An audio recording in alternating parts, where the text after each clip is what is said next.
കൊതിയോടെ കാത്തിരിക്കാം ഞാൻ അമരത്തണലിലുറങ്ങാൻ.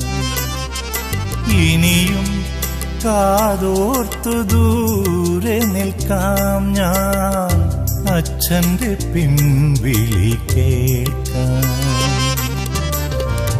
വൃശ്ചികക്കാറ്റുപോൽ എന്നെ തലോടിയ പിച്ചകപ്പൂവായുണരാം ഞാൻ കൊച്ചരിപ്രാവായി പറക്കാം. ഇനിയും കൊതിയോടെ കാത്തിരിക്കാം ഞാൻ അമരത്തണലിലുറങ്ങാൻ.